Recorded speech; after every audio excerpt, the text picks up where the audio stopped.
A shalom to the Lord's elect of the nation of Israel, the nation of Yahshua Allah, giving all praises to Yahweh, Bahasham, Yahweh Shai, Wa Raha Kwadash. Double honor to the apostles and elders of Great Millstone, which are the man that taught me the 100% truth according to the law and the testimony, which the testimony of the Messiah is the spirit of prophecy. So this is Issachar coming back at you in the spirit of prophecy and the spirit of Yahweh Shai. And the inspiration of this lesson came out of this news article, news update from today, March 2, the year 2023. It reads, stopping weapons supplies to Ukraine won't, okay, it don't say will bring peace, but it says it won't bring peace. And this is a quote from this is Coase, which I believe that's a Germanic or an Edomite from Germany descent, which the Germans, a lot of them have different mixtures of other Edomite tribes, but most likely they will come from the descendants of Teman. When you read Genesis, the 36th chapter, it gives you the genealogy of the Edomites, which today would be the so-called proclaimed white men. And Esau, when you read his history, he also intermingled his seed with the different nations, with the Canaanites, with the Ishmaelites. So you will have heathens from the other nations that might look like your typical Arab, like your typical, French, your typical Russian, your typical Chinese, Japanese. But their seed line actually goes back to Esau, Edom, Idumea. And that goes for all the heathens, and even amongst the 12 tribes of Israel, you would have Israelites that look like the heathens, but their seed goes back to the true descendants of Abraham, Isaac, and Jacob, which is known as the sons of Yahweh, the sons, of the promised seed. But what caught my attention in this article is peace. The word peace can actually be found in the Gospels and even in prophecy. So this is Luke 12:51. Suppose ye, now this is Yahweh Shai speaking. Yahweh Shai being the true ancient Hebrew name of who the world through ignorance calls Jesus Christos. This is Luke 12:51. Suppose ye that I am come to give peace on earth. Yeah, and that's the mindset of a lot of these religions, these false philosophies, these false doctrines. They have it in mind that the Messiah, just because he walked the earth for around 30 years, and he was walking in the spirit of a sheep. A lot of these false philosophies, these false believers, they have in mind that when Yahweh Shai returns, he's going to come down, like a sheep as well, with hugs, kisses, and roses, gifts. But Yahweh Shai said what? I tell you, nay, right? The word nay in the Hebrew is la'ah, la'ah, L-A-A-H, la'ah. Or in other words, like, us brothers, growing up in the streets, in the ghettos and the barrios, reservations, will say what? Hell no, right? So hell no, or la'ah, but rather division, you see? And that division's happening amongst, Ukraine and Russia. Not only that, but division is happening amongst, China and Taiwan. Division is happening amongst Esau versus Esau. Let me get one more precept to back up Luke 12:51. This is the book of Matthew 10 and 34 in red letters. Think not that I am come to send peace on earth, right? Don't even think about it, man. Don't even have the mindset that, hey, look, the day of the Lord is the peaches and cream, the cherry on the top of the cake, on the end all be all of, peace and safety. But Yahushua said what? I came not to send peace. Okay, so it don't matter if you stop, if you Edomites stop sending, your blessings, okay, to your own people, which that blessing is a sword on the left hand side, because even Yahushua, he's an example of that sword on the right side. Hey, us prophets, okay, Lord's will, we are the prophets of Yahushua. We're also examples of a sword, the sword of Yahushua on the right hand side. So this is a twofold scripture, Matthew 10 and 34. I came not to send peace, but a sword. You see, and to prove that we are also the sword of Yahweh. Okay, let me get a precept. Okay, give me a second.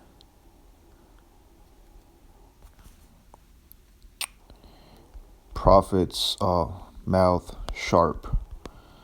This is the book of Isaiah 49 and 2. I'll get it in the NOT and then the King James. And it says, he made my words of judgment as sharp as a sword. You see that? So the words that we speak, okay, they translate, okay, like onto a sharp sword. He has hidden me in the shadow of his hand. And that hand, that's the hand of Yahweh, which is Yahweh Shai. We're coming in the spirit of prophecy. And the spirit of prophecy, man, that's the strongest spirit there is, okay, in existence. Okay, Yahweh Shai is the spirit of prophecy. And here on earth, there's only a few men that have that spirit. And with this spirit, okay, you're able to bring down kingdoms, like it tells you in Jeremiah, the 1st chapter and the 10th verse. But there's consequences. Okay, there will be opposition who will try to stop the spirit of prophecy. Okay, but pursuant to the scriptures, the Lord ain't gonna let the opposition, okay, stop these prophetic events. I am like a sharp arrow in his quiver. See, and a quiver, for you brothers that don't know what that is, a quiver is pretty much the holder, okay, or give me a second. Quiver. Quiver, kind of like what holds the arrows. Here you go. If brothers ever played a Zelda, it's an example of a quiver. You see. So you can only imagine this individual here, giving an example, being Yahweh Shai, the quiver, okay, being kind of like the protection, what conceals what? The arrows. Okay, so these are the arrows, which these are symbolisms of the prophets. So every time there's a prophecy, what Yahweh Shai will do, he'll use his bow, okay, and his arrow, which the bow, that symbolism to victory. Okay, we're going to prove that bow as well, okay, is symbolism to victory. This is the book of Revelation 6. Let me get it right here. Was it Revelation 6 and 2, NOT. But before that, they make sure I get this Isaiah 49 and 2 in the King James. It says, and he hath made my mouth like a sharp sword, and the shadow of his hand hath he hid me, and made me a polished shaft, and his quiver hath he hid me. Going back to Revelation 6 and 2 in the NOT, I looked up and saw a white horse standing there. Its rider carried a bow, and a crown was placed on his head. He rode out to win many battles and gain the victory. You see, and that's happening at a spiritual level. Yahweh Shemel Shai, he's given us the power, okay, and that power is symbolism to a horse, which we know that when Yahweh Shai returns, that's going to be at a physical level. Okay, he's coming down with the fathership, with the power of a like unto a horse. A horse is symbolism to power, and white is symbolism to purity. Okay, the power of purity, which is the power of this truth, the power of the doctrine that cannot be defiled. Matter of fact, let me back that up in the book of Proverbs. The word purify, either in Proverbs or in Psalms. Give me a second. Let me get that precept. This is Psalms 12 and 6. And the NLT, the Lord's promises are pure. You see, so that white horse in Revelation 6 and 2, which is symbolism to Yahweh Shai, is also like unto purity, unto his promises, which you can read that in the book of Ezra, where it says that all his words are faithful and true, like silver refined in a furnace, purified 7 times over. King James. So words of the Lord Yahweh are pure words, okay, which ultimately is prophecy. So these words that we're speaking to you brothers and sisters of the hopeful elect, we are giving you the purity of the truth. We're not giving you 99.9999%. No, we're giving you 100%. Or in a spiritual level, we're giving you 144% of the words of Yahweh, as silver tried in a furnace of earth, purified 7 times. So you might go to your local Walmart, your local Target, your local jewelry, okay, business, and you might order, okay, maybe a silver necklace, a silver a bracelet, okay, silver coin, a collection. But guess what? This truth, which is the spirit of prophecy, is 7 times more purified than any silver, okay, here on earth. That's how pure, that's how healthy this truth is. So going back to Revelation 6 and 2, I looked up and saw a white horse, okay, and that symbolism to the Messiah, Yahweh Shai. He was standing there, its rider carried a bow, okay, and that bow is symbolism to victory, and we're going to prove that. And a crown was placed on his head. He rode out to win many battles and gain the victory. And Yahweh, he's doing that through his prophets. Here on earth, the prophets of Yahweh Shai. Every time we go to the highways and hedges, every time you know, we kind of do like the dirty work. You know, you might have in the world the Navy SEALs. We're like the spiritual Navy SEALs of Yahweh Shai when it comes down to cleaning the dirty job of these false prophets. That's what makes us win many battles, okay, at a spiritual level. This is Revelation 6 and 2. And I saw and behold a white horse, and he that sat on him had a bow, and a crown was given unto him, and he went forth conquering and to conquer. Now that bow, okay, it says here, what does a bow symbolize? In other ancient mythologies, bows would be hung in the sky as symbols of what? Victory at the end of battle. You see, victory at the end of battle. Okay, so victory, going back to, because remember, okay, Yahweh Shai, he lived during the mid current, okay, Greek Roman or Greco-Roman Empire, okay, because those Romans who were in the time of Yahweh Shai, okay, they still had the same spirit of the Greeks. The Grecians, going back to the prophecy of our forefather, prophet Daniel, okay, that leopard, which was Alexander the Great, the spirit of wickedness, the spirit of, of folly befell on these Romans, which are, a majority of them were Edomites. Okay, you might have had a couple of Jakes here and there. Okay, but you got to remember that when you read Revelation, or pretty much the whole book of Revelation, Okay, it has the spirit of that Greco slash Roman, okay, symbolism. Another example, okay, when you go into the history of how Yahushua is gonna give out the I believe it's like a white stone. Okay, there's a white stone that is symbolism to innocence. Okay, which goes back to customs of ancient Greco-Roman empires. It says, "What does a bow symbolize in Greek mythology? Artemis is Toxia, she of the bow, and an artistic representation. The bow and arrow are part of her iconography.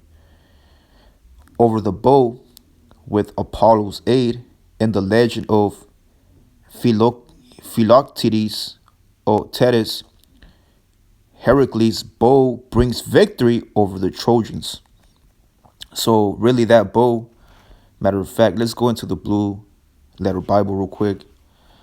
Okay, which I already had it on deck. But let me go into Revelation 6 and 2, just to build up my point. Revelation 6 and 2. Okay, so that word bow, and I saw and behold a white horse, and he that sat on him had a bow. Okay, Strong's G 51:15. Strong's G 51:15. Toxin. Toxin.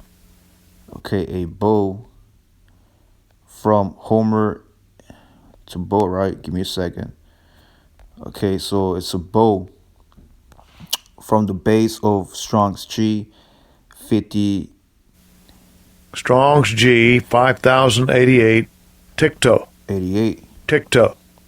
It says a strengthened form of a primary tekel, which is used only as an alternate in certain tenses, to produce from seed as a mother, a plant, the earth, literally or figuratively, to bear, to be born, to bring forth. Okay, so when you have a bow, you bring forth what? Those arrows. Okay, because you cannot shoot an arrow without the bow. Okay, to be delivered, be in travail. Okay, metaphor to bear, to bring forth. See that? So that bow is symbolism to bringing forth what? Victory. Okay, and the only way for a bow to obtain victory, or the only way to shoot down your target, okay, you need both bow and arrow. Okay, the bow, matter of fact, let me get the book of Zechariah 9:13. When I have bent Judah for me, okay, how do you bend something? You need that bow. Okay, Judah is symbolism to that bow.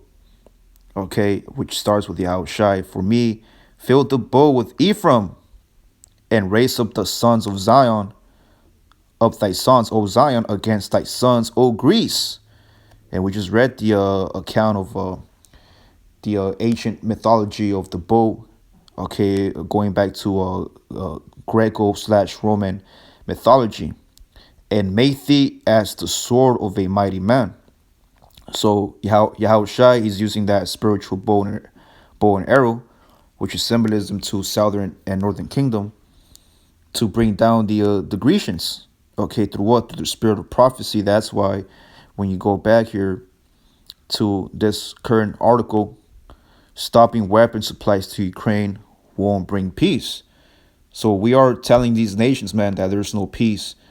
No matter if you stop sending weapons, the Lord's gonna have it where, okay, He's gonna start up the minds of different kings who were once at peace with their allies to go to war with them. For example, let me go in the book of Isaiah 57:21. There is no peace, saith the Lord, or saith my God, saith my power, Yahweh Shemel Shai, to the wicked. See, and the wicked is who? Job 9:24. The earth is given into the hand of the wicked.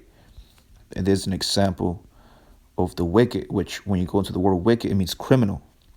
So currently there's criminals who are ruling this planet Earth, okay, with folly, with abominations. He covered the faces of the judges thereof, If not, where and who is he? The point is that the earth has been given into the hands of the wicked. Okay, this is Malachi 1 and 4. Whereas Edom, or the so called proclaimed white man, whether you're Ukrainian, Russian, German, French, Babylonian, okay, American, we are impoverished. But we will return and build the desolate places. Yeah, like what? Like the fourth industrial revolution. Okay, this devil, he wants to recreate, okay, the spirit of Tubal Cain.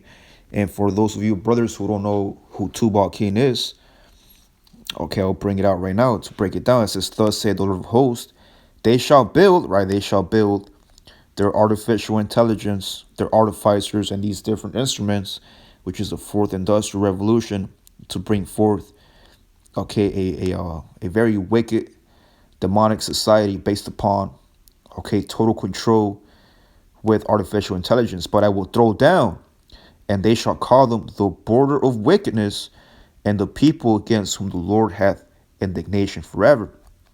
Now here it says what? That Edom, in his mind, he says that he's going to build the desolate places. This is the book of Genesis 4 and 22. And Zillah, she also bare Tubal Cain. Now there's an account way before Esau Edom. And the spirit of, you got to remember, there was a spirit called Cain. Cain and Abel. Abel being symbolic to us brothers and sisters. And Cain being symbolic to the so-called white man. You got the protagonist and you have the antagonist. The antagonist is he that opposes against the protagonist, okay, which is again the Israelites. And Zillah, she also bare Tubal Cain, an instructor of every artificer in brass and iron. And the sister of Tubal Cain was Naamah. Okay, the point is that the history of Tubal Cain, he was actually responsible, okay, for the first instruments of war. Okay, it says here, give me a second. Okay, the earth. It says, who was the artificer of brass? It says he was a descendant of Cain. And we know that Cain, he was what? He was a murderer. Okay, this is 1 John 3:12. Not as Cain, who was of that wicked one. You see the word wicked coming out again. And that same spirit is in the spirit of Esau. And slew his brother. And wherefore slew he him? Because his own works were evil and his brother's righteous. So there's the whole point of the new world order, okay, of mayhem, of destruction and chaos. That's because Cain has the envy spirit against his brother Abel, because the works of Abel, the works of Israel, which are the prophets, okay, back in the reincarnation, we come in the same spirit as our forefather Abel. Our works are righteous, okay, we're giving out a righteous sacrifice, okay, but there's consequences for that, okay, like I gave the example, the consequences of setting up righteous sacrifices is that you will have the opposition, okay, and not just Esau, Edom, okay, but our own people are gonna try to find ways, okay, try to find different okay, aspects, different routes to try to stop a brother from teaching the truth. You see that? That's why he's known as the wicked one. The wicked one of Cain, the spirit of Cain is trying to slay, okay, brothers. You see that? But we understand that, okay, Yahweh Ba'al Shai, he's the one in control. Proverbs 21:1. The king's heart is in the hand of the Lord, and there's a twofold. The king, that symbolism on the right side to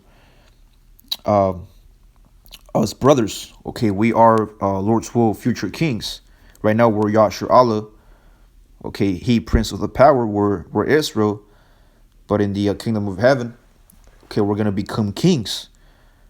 So the Lord's the one that controls the heart, okay, the minds of the kings. It says the king's heart, but he's also controlling the mindset, okay, of these Edomites. The German Chancellor has attacked critics of Western efforts to arm Kiev. German Chancellor Olaf Scholz, that's his name, he's a German, has insisted that seizing the flow of Western weapons, now remember this, the Western weapons, right, goes back to Balkan, into Ukraine will not bring about peace. The politician criticized those protesting against the continued influx of arms during a speech in the Bundestag on Thursday. Okay, but the point here, okay, Western weapons into Ukraine will not bring about peace. I want to focus on that word weapon or weapons. Okay, this is the book of Genesis 4 and 22 in the Blue Letter Bible. So let me pull that off again.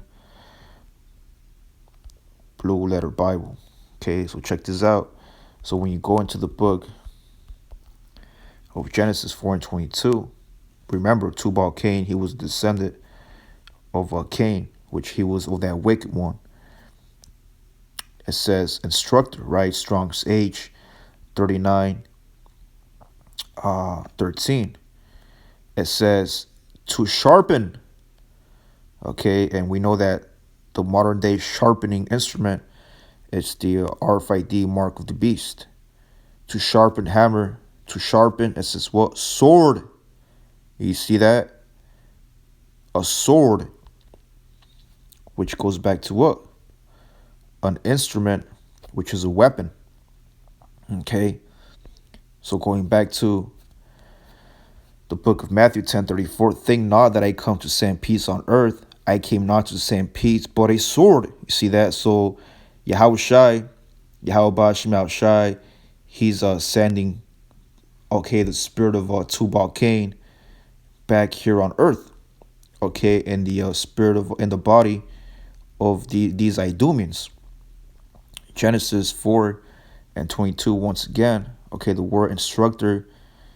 Okay, and then now the word artificer. That's where you get the word artificial. It says a fabricator or mechanic. It says a metal craftsman. You see, and what are these weapons made of? Out of, okay, the weapons that are being sent to Ukraine, the weapons that are being used, okay, to create a fourth industrial revolution. And you need what elements like metal. Okay, matter of fact, metal elements. Okay, copper, silver, mercury, lead, aluminum, gold. These are all ingredients or elements that are needed to create or generate, okay, artificial intelligence, man. Nickel and tin. You see? So these are all the elements, titanium, manganese, iron. Okay, these are metals that Esau needs in order to create his new world order. You see? And that's the pretty much the blessing that the wicked was given. Okay, he was given the sword. Okay, to do what? To cause destruction. This is Revelation 6 and 3. Okay, you need those elements. You need the metal elements of the periodic table. Okay, to on the left side to create, okay, mayhem, to create destruction. This is verse 4, Revelation 6 and 4. And there went out another horse that was red, Esau, and power was given unto him that sat thereon to take peace from the earth. There you go again. To take peace from the earth. So going back to Matthew 10 and 34, think not that I come to send peace on earth. I came not to send peace, but a sword. You see? And that sword is the so-called white man. And that they should kill one another. And there was given unto him a great sword. You see that? And that's the blessing of Esau. This is the book, okay, of Genesis 27 and 40. And by thy sword shalt thou live. You see, there's a blessing of Esau, but his blessing will turn into a curse. And shalt serve thy brother. Okay, and I'm going to stop right there just to get the point. And by thy sword shalt thou live. You see, so Esau's blessing, his whole purpose of existence, okay, is to be that whooping stick in the last days for judgment. Proverbs 16:4. The Lord has made everything for His purpose, even the wicked Esau, the red horse. Okay, Tubal Cain for the day of trouble. You see Jacob's trouble. So these are articles that we read in the spirit of prophecy. They're all leading up to Jacob's trouble. Okay, there is no peace. Okay, the only time there will be peace is when Yahweh returns. This is Isaiah 24. And he shall judge among the nations. They're speaking about Yahweh because when Yahweh comes back, pursuing to Revelation 19 and 16, I'll start at 15. Um, and out of his mouth goeth a sharp sword, which is this truth, okay, at a spiritual level, but that's going to be at a physical level where Yahweh pursuing to Isaiah, I think that's the 63rd chapter, Yahweh is going to come down with the spirit of a lion, and he will have his garments filled with the blood of the Edomites. And out of his mouth goeth a sharp sword, that with it he should smite the nations, and he shall rule them with the rod of iron, and he treadeth the winepress. This is Isaiah 63rd chapter prophecy of the fierceness of and wrath of Almighty Yahweh. Alashadya Yahweh, man. That's what Almighty means. Alashadya Yahweh, Bahashem Yahushai, Wa, Alahayim, Wa Rahak Wadash. And he hath on his vesture and on his thigh a name written, King of Kings, okay, Malak, okay, Malak of Malachiums, it says, and Lord of Lords. And I saw an angel standing in the sun, and he cried with a loud voice, saying to all the fowls that fly in the midst of heaven, come and gather yourselves together unto the supper of the great power, that ye may eat the flesh of kings and the flesh of captains. It's going into those Edomite governments, and not just Edomites, but Ishmaelites, Elamites, Moabites, Ammonites. Yahushua is going to come and conquer every single one of it. He's going to spiritually eat the flesh, okay, of the kings, and the flesh of mighty men, and the flesh of horses, and of them that sit on them, and the flesh of all men, both free and bond, both small and great. And I saw the beast and the kings of the earth, and their armies gathered together to make war against him that sat on the horse. Okay, and this is going to happen in the prophecy of our forefather Ezra's, where he saw the return of Yahushai, okay, on the fathership with the other little spaceships. Okay, they're going to come down starting from the east and make their way to the west.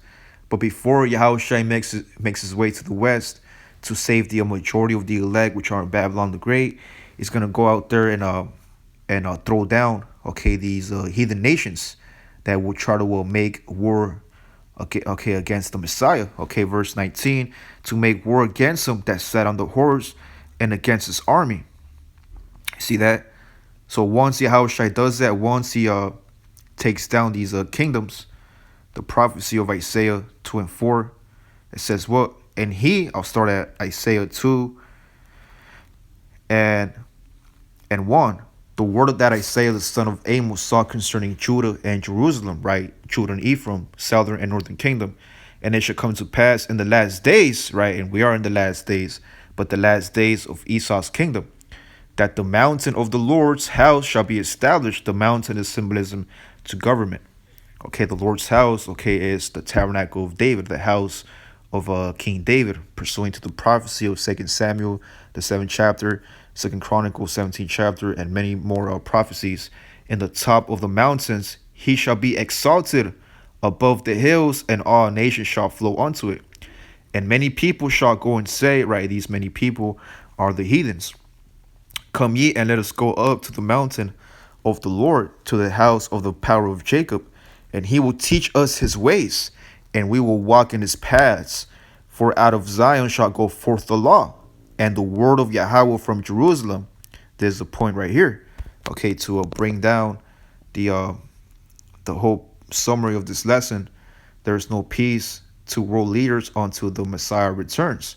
So once Yahushua returns and once he judges the nations in righteousness, okay, what's going to happen? Verse 4, he, right, Yahweh Shema Shai, shall judge among the nations and shall rebuke many people, and they shall beat their swords into plowshares. You see, so the artificers, the same instruments that Tubal Cain generated in the ancient times, okay, they're going to be turned into what? Plowshares, and their spears into pruning hooks. Okay, let's get examples of plowshares right here. Plowshares, what is that? Okay, these are actually instruments or tools used for what? Used for captivity, slavery. Okay, you're gonna have the Edomites, especially, but these other heathens, they're gonna be serving the Israelites. They're gonna be landscaping. Hey, just like Issachar, we're out there landscaping for the devil.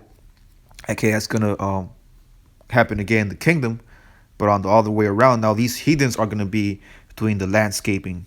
Okay, and we're not gonna need no artificial grass. It's gonna be real grass, pure grass. You see that? An example right here.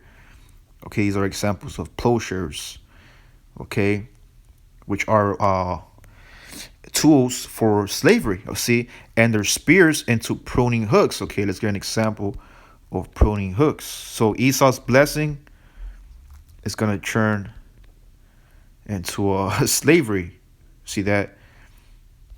There you go, pruning hooks. Yeah, Esau's gonna be building our kingdom, man. This is old prophecy, right? It says, nation shall not lift up a sword, right? Esau's blessing against nation, neither shall they learn war anymore. You see that? So this is the whole point of this lesson. Okay, there's no peace to world leaders until the Messiah returns. So once the Messiah returns, then there will be peace on the earth. Then there will be peace amongst Israel. But unto the wicked, there will be no peace except on the Sabbath. Because according to the law, pursuing to Isaiah 2, okay, and 3, where it says, for out of Zion shall go forth the law. And according to the law, you're not supposed to be working on the Sabbath. You see, so Esau, Edom, and these other heathens, the only day that will get a time off is on the Sabbath, man. You see, and Lord's will, okay, this prophecy was edifying to the elect. There's no peace to world leaders until the Messiah returns. With that, I want to say shalom.